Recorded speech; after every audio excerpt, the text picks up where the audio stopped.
We have some breaking news. We're going to pass it over to Greg Fitzsimmons right now. Coming in from Venice Beach, California, my next door app. Today, a man masturbated into my front yard flower bed. I did not call the police. I wept. Oh, my God. I'll bet when the realtor was showing off the house, she did not highlight the flower bed. The landscaping. Like I wanted to do with the shower. I've never seen roses that full. What's the secret? Oh, Wow. It's a secret bum sauce that my grandfather. Speckled white. That's right. Are those eggshells? I hear those can work. Oh, God damn. Wow. Now, that is somebody who's in your neighborhood. Yeah. Yeah, we don't talk about the masturbatory part of homelessness, but Where are you there's gonna got do to be it? some of that going down for sure. I would You've seen think. it? Yeah. I saw it on this street. that's Freeway right. exit at the 405 in like Sawtell Yeah. National. Yeah. Is that like where they go? That's where he went. That's where he was. I would think a tent is the perfect place to masturbate, though, isn't it? He was partly in a tent. Oh, he was partly in. Oh, so you were peering. Oh, I couldn't help it. I was Yeah. in the car. Yeah. And he was mere feet away. Struggling. You like to think masturbation is something you do after all the other needs have been met. Yeah. He skipped a couple needs. That's right. And went to masturbation. Oh, like flossing. Shelter. Yeah. And hydration and things like that. Yeah. Masturbations. Yeah. Yeah, for many Americans, it's first. Yeah. Chris, you saw a guy beating off? Yeah, I was at a bus stop. I was just driving by. I was at a red light. I just happened to look left, and there he was. I averted my eyes immediately. I don't know. I didn't want to look. You I want knew lock it- contact? Yeah, I didn't want any eye contact. It felt like, for me, it felt wrong. Like, oh, I shouldn't be looking at that. But I get, Yeah, you were in the wrong. You're Yeah. part of it. yeah, just at a bus stop. I wish he was in a tent. That's just good time management. Sure, bus while you're waiting stop for the beat bus. off? That's a waste of time otherwise. Well, you don't stand there and brush your teeth. You do other activities. I always walk out of my bathroom with my electric toothbrush, and I will bust some glasses or some junk that's in my office. I'll put it in the kitchen, and I'll walk back, and I'll just do it while I'm doing it. Multitaskers. There you Multitaskers. go. You don't drip foam down your chest?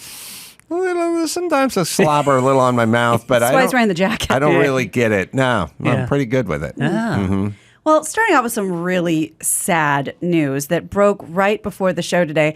Veteran actor Leslie Jordan found dead this morning after his car crashed into a building in Hollywood. This is according to TMZ. If you're not, you know him, and I'm going to show you a picture of me with him at the Playboy Mansion. You'll know who he is immediately, and I will go on to further explain. Oh, him. Yes, Oh, yeah. beloved. That is from God knows how many years ago. Short, very southern. Effeminate, southern. Gay, I'm guessing? Yes. Well, he's Played- Not from that photo. He's That's like, exactly yeah, right. that's right. This was probably a drag event. So law enforcement sources say that he was 67. He suffered some sort of medical emergency and then crashed at 9:30 a.m. And this is for the locals here at Cahuenga and Romaine in Hollywood. Wow, that's Hollywood. Yeah, he's best known for his role as Beverly Leslie in Will and Grace. He also had prominent roles in The Cool Kids, Call Me Kat with Mayim Bialik, American Horror Story. He also went totally viral during the pandemic. He would post 2 videos a day. They were just really fun and kind of a way to keep things entertaining. Just to further jog your memory if you're listening, here's a scene from Will and Grace, the rebooted version, where the flamboyant character Beverly Leslie, that's Leslie Jordan, tells his frenemy Karen Walker, played by Megan Mullally, that he has a big secret he needs to get off his chest. Burning need to share something intensely personal with you, but it's just so hard to say out loud. Oh, for God's sake, don't cry. You look like Jeff Sessions watching a black man vote. Aaron, this may come as a great shock to you, but I'm a homosexual.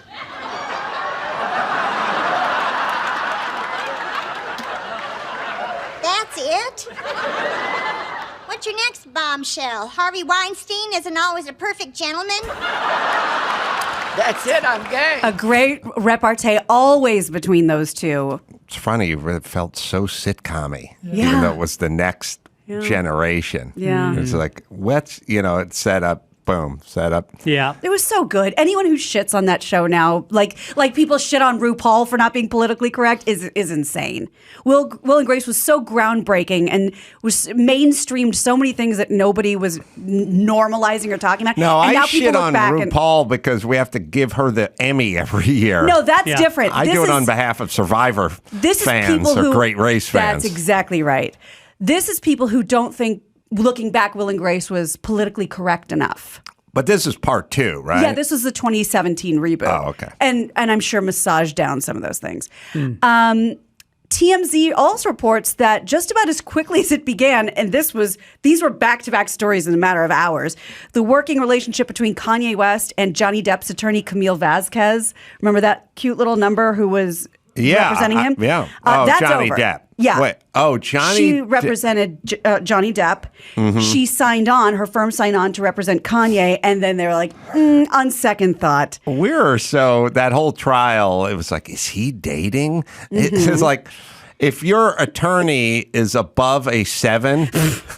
Yeah. And then you go somewhere like into court with her, boy. then TMZ has to spend 6 months going, I bet they're dating. It's like, not everybody who's good looking is fucking each other per se. What? There are some professional relationships out there.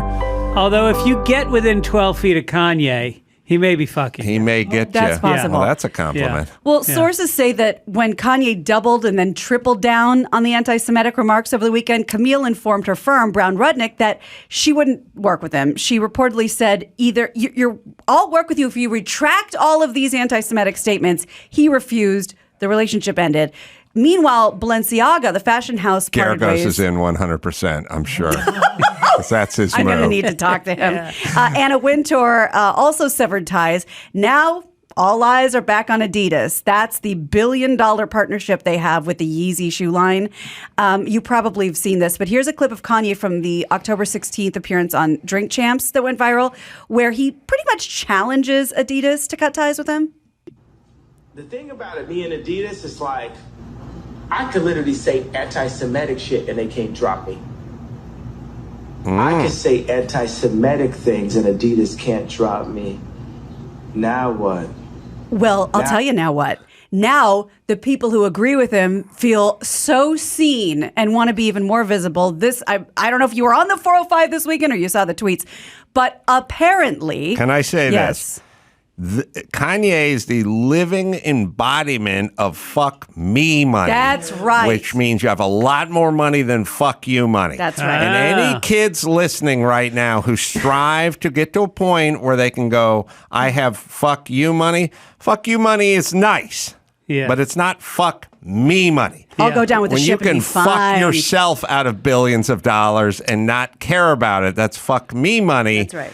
You know, fuck you money is basically going, you're parked in a red zone here.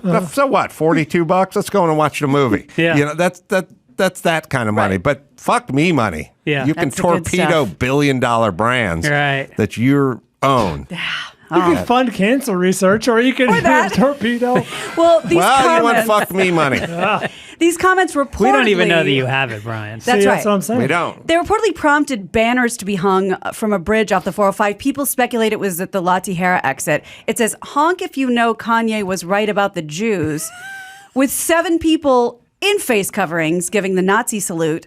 They also apparently have a TV station that I won't be megaphoning for Adam them. knows what it is. That's right. Yeah. If you already know, you already know. So now they feel, that Kanye has their back, and that's awesome. Well, With an American flag. all right. Bible quotes. This is great. Yeah. Couple things. I know all this stuff is outrageous. It's irritating. But you can still, if you can only muster 7 people, that's still good. We're still in good shape. Yeah. It's when they shut down traffic, and because there's millions or thousands of people took the bridge. Dr. Drew drove past this. Oh, really? And he went onto their website. Signed up immediately. He said, Applied. well, he couldn't tell if it was. Now, here's the problem. And this is the problem we're talking about.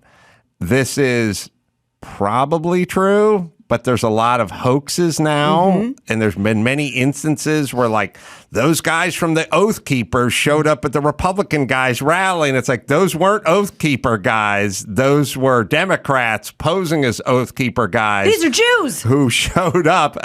No, I'm sure this is, but it doesn't for sure mean in this weird race theater we've entered into that it is. But he went to their website, said it looked pretty weird. Well, I'm glad he saw it, because I spent a lot of yesterday trying to figure out where this was and going, if somebody doesn't give me a cross street or an exit, I'm not even believing this happened. This could have been from anywhere. So I'm glad it was confirmed, because the news picked it up, but just from the picture. So I still didn't have anything to like go off of. Drew went to the website.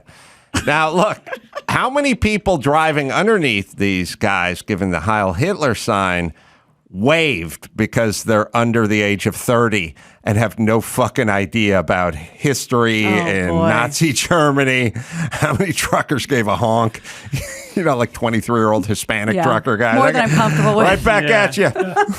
Hey, bro. Yeah, because the Jews is written in blue, and you just see the Jews, and you go, love the Jews. Oh, and by the way, and I should pull up the picture, apparently, because this happened in my neighborhood maybe a year ago, but the same weekend on the west side, like Brentwood, over there, more leaflets were distributed with pictures of Jews, like, I guess that all work for Disney, with Stars of David on their foreheads, and that they're all pedophiles, and that they're all... Really? Oh, yeah. Because remember, the ones I got had like a bunch of sand in it with a leaflet, so it would weigh it down and the Ziploc baggie wouldn't fly away. We started in Brentwood, ended up in Westwood. I understand. That's right. Yeah. So that's great. And I was talking to my husband about Skirball 405. This is right where Ennis Cosby, Bill Cosby's kid, was killed those years ago. I don't know if there's a connection. 96 or 7. Gina was saying this is La Tijera. That's what it was. That's what it was tweeted to be. Oh.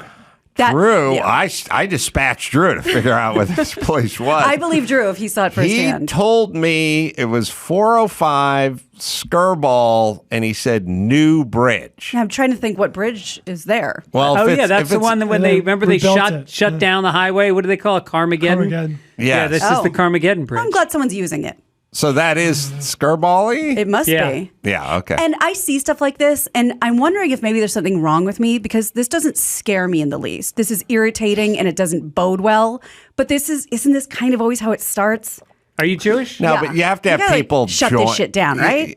You have to have people join. I don't think people. If I see 14 people next week, I'm going to freak out. It starts. Then we'll know. Let's talk about Salman Rushdie. Remember when he got attacked on stage? Yeah. We have a health update. He has stabbed numerous times, lost sight in one eye and the ability to move one hand after he was attacked at a New York literary event in August. During the attack, Rushdie was stabbed 3 times in the neck, 15 times in the chest and torso. Rushdie had been the subject of death threats since his 1988 publication of the Satanic Verses, a novel viewed by some Islamic communities as blasphemous for its satirical treatment of the Prophet Muhammad. Iran's supreme leader, Ayatollah Khomeini, issued a fatwa against Rushdie in 1989, but he went into hiding. He's been fine until this 24-year-old attacker rushed the stage and stabbed him multiple times and implied it was motivated by Rushdie's stance on Islam. So, as Adam Carolla often says, what year is it? Yeah. And also, it's always great because whenever they'll always go interview some religious leader from whoever made the fatwa, and they'll go like, "Yep, it's good." That must be awesome. just the way you sail through life. Yeah, he's an author, and he was stabbed in the neck by a maniac who wasn't even born when the fatwa was initially issued, and you got no beef with that. Yeah, it's a good thing. I think Salman might want to have a little meeting with security. 27 stabs. Like, at what point do you? Okay, but let me say something. It's like, first off, evidently, you can peel off 27 puncture wounds in 3.5 seconds. Like, it's like a chihuahua fucking from behind. It's just like ding, ding, ding, ding, ding. I mean, you have no. Like, if I did a thing where you counted to 3 Mississippi, I could do this 28 times in 3 seconds. Yeah. Like number one. Number two, what I've learned about security is security. So we all get the part with the cops. Like you go, the cops, when you're behind the counter at a 7-Eleven in a bad part of town and a guy comes in with a gun, the cops show up to put the tape up around and then outline your body. But they're not there. They're intervening. They don't really get between you and the whatever. And in terms of comedians on stage or authors on stage or whatever, whoever the nut job is gets one shot. Yeah. The security shows up and pull. How many singers have you seen on stage where it's like they're on stage and the fan comes up? Sometimes they'll hug them, sometimes they'll kiss them or whatever they'll do. But you get the one shot and then the security shows up. But if that person's there to hug you, then it's an annoyance. Then the security shows up and they throw them off stage. But if they're there to stab you, do you remember the over/under on punctures is going to be about 17? Yeah. Do you remember at the Grammys when Bob Dylan was singing and the guy came up and he ripped his shirt off and it said "soy bomb" and he danced for another 30 seconds or so? He was there for a while. Yeah. I think that guy was nude. Was he nude or was it just a shirt he just off? took his shirt off. Oh, the nude guy was another guy, the streaker at the Academy Awards or whatever. Soy Bomb was there for a while, long enough to like know what it said and to, like. Let's find Soy Bomb guy. There What's he is. doing up there? There he is. Distinctly says soy bomb across his chest. The one that I'll always remember is, and it's what gave way to that big fight with Third Eye Blind versus Green Day at the Weenie Roast. One of the bass player for the Green Day was playing, and I think the bass player for Third Eye Blind, who was just standing in the wings, you'd go watch the bands you wanted at the Weenie Roast at Irvine if you're part of the show. He did this kind of comical, theatrical thing where he came out from the wings, the Third Eye Blind bass player, and pretended like he was an adoring, nutty fan and like came up behind the bass player, Mike Dirnt, I think his name is. He came up behind the Green Day guys like, woo. But he's in a band and he was there and he didn't charge the stage or anything. And the Third Eye, this is punk, man. The Green Day bass player, I guess pretty hard-edged dude. He initially was like, what the fuck? Someone got on stage. And then he turned and he saw it was the Third Eye Blind guy. And he was like, oh, okay. We've had that thing at I don't know, you're at a restaurant, there's some comedian friend of yours, and it, comes up and goes, are you Fitzdog? And you turn around, oh, hey, it's you. Yeah, I get it. You're making fun of it. And he turned and he looked at the guy and he's like, oh, it's the guy from the other band, not and the huge Samoan security guard came out sort of with no context because he didn't. The guard didn't really know who anyone was. Well, he knew what his job was, and he just kind of looked at him and gave him the look like, yeah, give him the treatment. And the guy haircut beat the shit out of the Third Eye Blind guy. And then the Third Eye Blind guy, I was there for this whole thing. Once he got roughed up and thrown off the stage, hid behind one of the trailers where the bands, when they come off stage and make their way back there, just busted Mike Dirnt over the face with a bottle. No Broke shit. him, skull fracture. Really? To go to the hospital. Not one of these, I was feared for he threatened, he put his hands on me. He's open hand. No, bottle. Jesus. Busted over head, emergency room, skull fracture. The Green Day bassist got a skull fracture. Yes. Wow. I'm being hit over the head from the Third Eye Blind. Right. I think it was the bass player that did that. Yeah. And I was standing there watching the whole thing because I was like, I love Green Day. I'm going to go watch Green Day. And I stood in the wings and saw the guy was standing next to me. He just walked right out. And then later on, when Green Day got off stage, I just started walking back to the trailer. And I was like, oh, shit. Boom. Bottle. Damn. Over the head. What'd you do? You scream, what are you doing? What's going on? No, I knew exactly what was going on. Yeah, skull fracture. Wow. Damn. Bottle busted over his head. Jesus. Good show. That's punk though, man, right? Right. Yeah. Keep it real.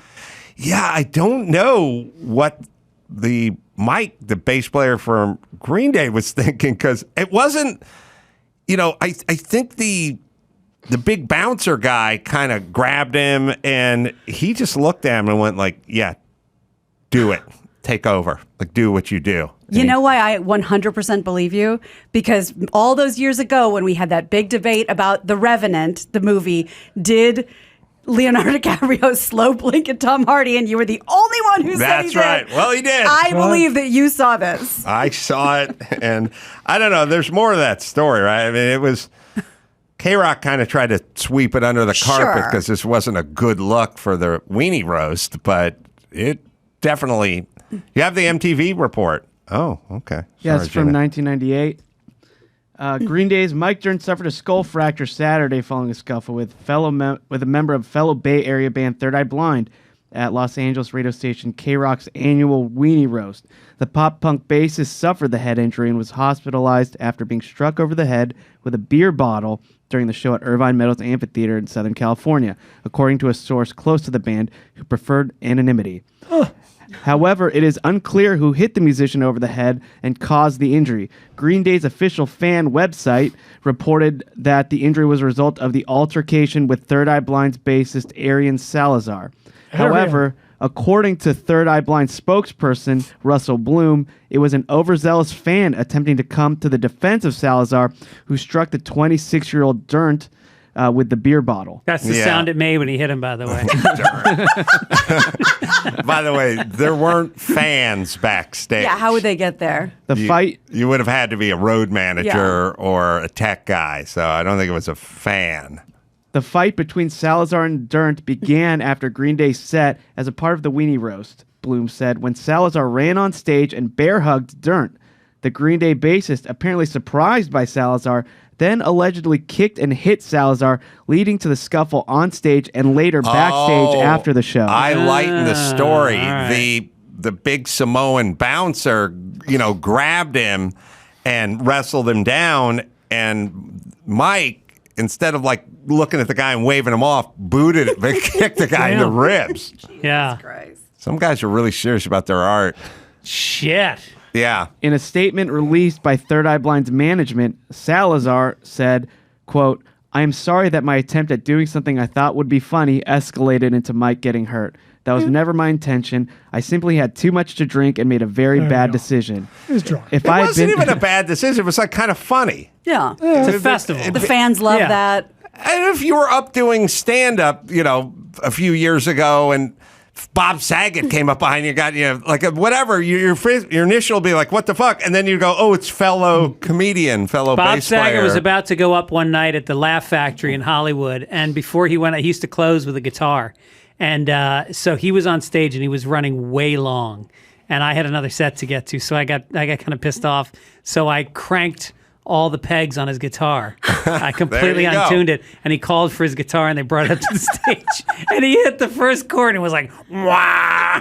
And he just went, "Good night, everybody. Thank you." It worked. And I made my 11:15 at the Improv. That's what's important. Yeah. I suspect Fitzdog did that to me, a version of that to me once at the Laugh Factory. And I don't play a guitar, but Right. I'm pretty sure he told everyone not to laugh or applause, that so we was could just mean. kind of That was- roll the set Yeah, I along just without figured all it the would allow- breaks and the knowing collapse. nods. The little like, and don't the laugh, pass it on. pauses and Right. all the One road breaks. comic to the other. Yeah. Just tamp it You down. got him, Yeah, Greg. cross saw your you back arms, there. be judgmental. You were the only one laughing. I remember seeing that. I was like, what is he laughing at? And I realized, oh, this one, I got played. You like, got Fitzdog. Like Saget's guitar. All right, let's bring it home, Gina Grad. You got it. I'm Gina Grad, and that's the news. Gina Grad. That was the news with Gina Grad. All right. Yeah, go to amcurl.com for all the live shows if you'd like. We're coming to San Diego this coming weekend. What the hell did I do with Fitzdog's plugs here? I got too many plugs. I got Tortorich. Thank you. You can go to the website gregfitzsimmons.com because he's going to be in San Francisco at the Punchline coming up November 3rd through the 5th, and then Side Splitters in Tampa, Florida. That's coming up November 17th through the 19th, and listen to the podcast. Fitzdog Radio as well. Aaron Coscarelli, Entertain Her is the pod. Check that out. Vinny Tortorich, Beyond Impossibles, available for rent, or you can purchase it on Amazon. And until next time, this is Adam for Fitzdog and Aaron Coscarelli and Vinny Tortorich and Paul Bryan and Gina Grad. Say it. Mahalo.